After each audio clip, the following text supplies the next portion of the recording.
Halo semuanya, perkenalkan nama saya Franciscus Sukadirwata. Saya merupakan perwakilan dari kelompok 1. Ingin mempresentasikan karakteristik data responden dan juga pengujian data responden dari hasil survei yang sudah dilakukan beberapa minggu lalu. Jadi kita bisa lihat langsung hasilnya. Jadi di bagian hasil data karakteristik data eh, kami mengambil empat karakteristik, yaitu kelompok, domisili, jenis kelamin, dan juga usia. Nah, kita buat untuk jenis kelamin dan domisilinya itu di row, usianya di kolom, dan value-nya itu untuk kelompoknya, jumlahnya. Kita bisa lihat bahwa dapat disimpulkan jumlah laki-lakinya itu ada sekitar 23 orang, jumlah perempuannya ada sekitar 13 orang, dengan responden totalnya sekitar 36 orang.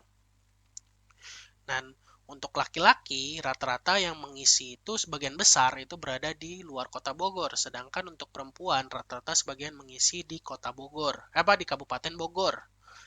Lalu kita lihat dari usianya. Rentang usianya itu dari 20 sampai 52. Dan yang paling tua adalah 52 tahun, 20 itu adalah paling muda. Tetapi untuk data yang dominan, itu rentang usianya itu lebih banyak di antara dari 20 sampai 30 tahun. Itu datanya dominan sekali, banyak. Itu aja sih untuk untuk kelompok kami. Kalau misalnya untuk ngelihat preferensi pilihan politik, kita bisa kasih juga. Misalnya di sini usianya kami hapus. Bisa dilihat bahwa preferensi politik dari hasil responden yang kami dapat itu sebagian besar rata-rata memilih calon nomor 2 Prabowo Gibran. 7 dan 8 baru diikuti oleh Anies Muhaimin. Itu ada sekitar 3 orang. Lalu yang terakhir adalah Ganjar Mahfud yang ada hasilnya 2 orang gitu. Dan bisa dilihat juga itunya pemilihnya dari siapa aja, dari ada yang Kabupaten Bogor, Kota Bogor, dan di luar Kota Bogor. Habis itu perempuannya juga sama. Itu aja datanya yang bisa kami sampaikan. Lalu kita masuk ke data pengujian. Data pengujian ini sudah kami ganti X-nya jadi skala Likert untuk skala ordinal 1 sampai 4. Dari yang satunya itu adalah sangat tidak setuju, habis itu tidak setuju, setuju, dan sangat setuju. Kelompok 1 mengambil program dan juga brand trust. Brand trust kan wajib. Jadi kami hanya mengambil programnya saja, tetapi untuk calon pasangan nomor 3 Ganjar Pranowo dan Mahfud MD dengan hasil 36 responden sebagai berikut. Setelah itu kita masukkan ke data SPSS untuk pengolahan pengujian data. Kita masukkan ke data SPSS, saya sudah bikin hasil datanya di variabel view-nya seperti ini, X dan Y-nya. Lalu kita edit tadi desimalnya yang tadinya 2 jadi 0, labelnya kita kasih juga. Habis itu juga jangan lupa measurement-nya diganti jadi scale. Masuk ke data view, X dan Y-nya ini adalah total. Total dari hasil Excel ini. Ini total X dan juga total Y. Kita copy ke sini semuanya. Masuk ke analyze, masuk ke correlate, bivariate, di sini masuk di sini. Ada program dan brand trust, di checklist dua-duanya Pearson dan Kendall. Untuk ngelihat, karena pengujian kelompok kami adalah Pearson dan Kendall, makanya dua-duanya di checklist. Kalau misalnya pengujiannya cuma satu mungkin atau Pearson doang, saya cuma checklist satu. Tapi kalau dua-duanya ya udah dua-duanya. Langsung oke gitu kan, tekan tek gitu. Hasilnya seperti ini. Ada Pearson, ada Kendall. Tadi sebenarnya saya udah ngisi juga di sini di atas. Kita lihat aja hasilnya. Pearson di sini kita lihat bahwa signifikannya itu 0,00000. Kalau kita bandingkan dengan standar Pearson yang di sini, kita bisa lihat bahwa standarnya itu signifikansinya itu harus di bawah 0,05 untuk berkorelasi. Sedangkan data kami itu adalah di bawah 0,05.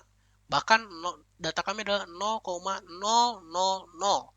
Makanya data kami tergolong berkorelasi. Lalu kita lihat derajat hubungannya antar variabelnya.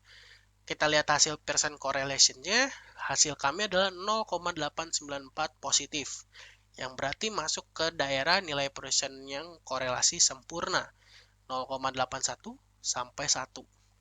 Itu data kami. Lalu kita cek di sini, ada standarnya, nilai signifikansinya berapa di angka 0,05, berarti kan 5%. Kami ada juga data ininya, data distribusinya. Data distribusinya bisa dicek.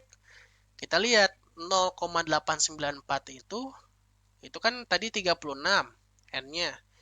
0,329. 0,329 itu kan berada di bawah 0,894.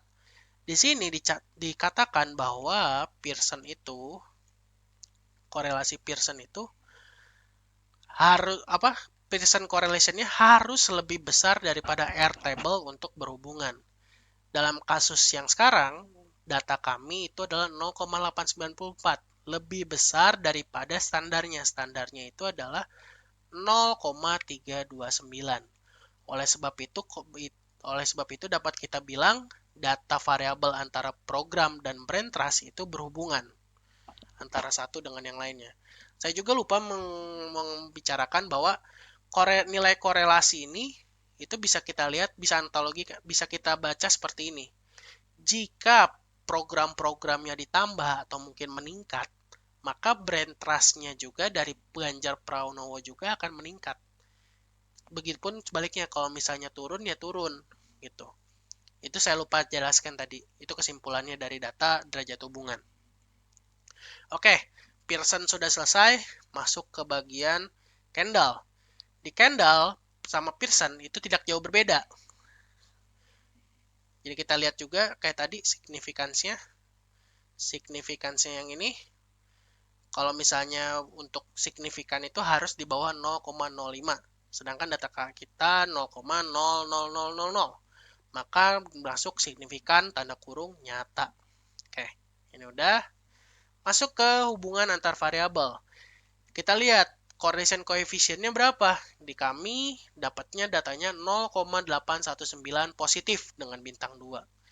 Maka datanya itu masuk ke dalam hubungan yang sangat kuat antara 0,76 sampai 0,99.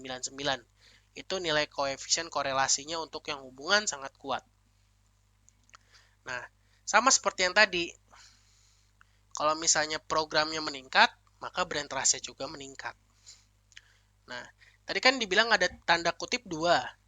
Maka kalau misalnya ada tanda bintang, tanda kutip, tanda bintangnya 2, maka kita harus melihat signifikansinya yang 0,01%, yang berarti 0,01, yang berarti harus 101%, gitu kan. Yang 1% yang mana?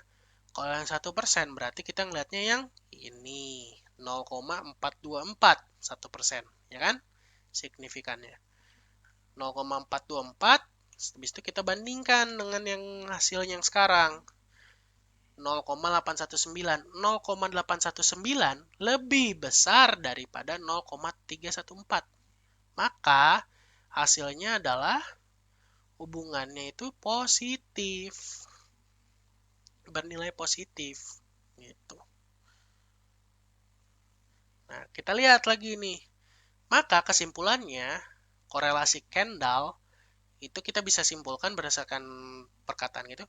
Hubungan antara program dengan brain trust pada calon pasangan nomor urut 3 Ganjar Pranowo dan Mahfud MD adalah signifikan, kuat, dan searah menurut uji korelasi Kendall.